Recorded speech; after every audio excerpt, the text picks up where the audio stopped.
اتحكم عليه يا يتجوز بنات القبيلة كلها يا يموت، وفي ثواني معدودة حياته كلها اتشقلبت وبقى مجبر يتجوز أكتر من 50 بنت. اللي حصل مع الشاب المغربي ده مفيش عقل يتصوره. شاب مغربي سافر في رحلة استكشافية لأفريقيا، ولما دخل قبيلة مش عارفها حكموا عليه يتجوز بنات القبيلة كلها. هتصدق؟ طب لو قلتلك إنه كان قدامه اختيار تاني وهو الموت، يبقى إيه العمل؟ وعشان تصدق وتعرف الموضوع محتاج تسمع القصة كاملة. بطل قصتنا هو الرحالة المغربي ياسين غلام، من مواليد الدار البيضاء في المغرب، وعنده 36 سنة.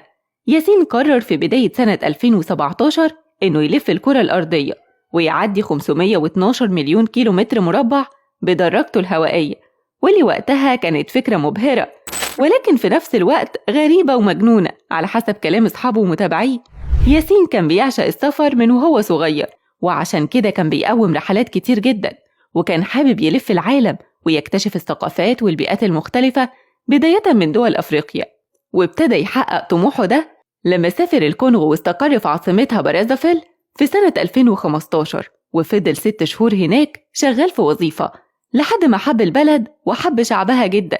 ولأن سفره كان بسبب شغله، فلما رجع المغرب كان لسه في الوظيفة، لكنه قرر وقتها يقدم استقالته رغم انه قرار صعب، ويكمل السعي في طريق شغفه ويزور دول إفريقية أكتر ويشوف الشعوب والثقافات المختلفة. ولأن المسافة كبيرة جدا، خصوصا انه هيخوض التجربة دي بدرجته، كان لازم يكون عنده الخبرة الكافية واللياقة، وده فعلا موجود عند ياسين، لأنه كان شغال لمدة 9 سنين في مجال القطارات، وكان كل يوم بيروح ويرجع بدرجته. بدأ رحلته في 2017 وفضل تقريبا 4 سنين سايب أهله وصحابه ومعارفه، وبيروح لكل مكان في أفريقيا ويتبع شغفه. فقدر يزور 27 بلد أفريقي ودولتين من الخليج، وهم المملكة العربية السعودية والإمارات، وسافر غينيا والكونغو والجابون وجزر القمر وموزمبيق، ووصل لمدغشقر. وفي رحلته عدى على مصر كمان. وفي الرحلة اللي كان كل هدفها تدون الثقافات والعادات ونشرها لكل العالم، واجه ياسين مغامرات ومخاطر توصل بالفعل إنه واجه حاجات كانت ممكن توصله للموت. لكن يفضل أغرب موقف واجهه لما كان في إحدى القبائل الموجودة في كوناكري شمال غينيا. في البداية طلب ياسين من أهل القبيلة دي يستقبلوه 3 أيام، فأخدوه أهل القبيلة للزعيم اللي قابله بترحاب شديد وبكل ود. لما عرف إنه عايز يدون عاداتهم وافق على طلبه، لكن شرط عليه شرط واحد، إنه يتجوز واحدة من بنات القبيلة. وقتها ياسين رفض الموضوع وقالوا إنه جاي يشتغل مش جاي يتجوز. عشان يلاقي فجأة زعيم القبيلة اتحول ومرضاش يخرجه، أمر بإحضار كل نساء القبيلة وقالوا لازم تختار واحدة تتجوزها. وللأسف وقتها ما كانش فيه طريق للرفض، لأن حتى زعيم القبيلة ما كانش مهتم بكلام ياسين. وبعد ما كان الكلام بينهم بكل ود اتحول لأوامر وإجبار.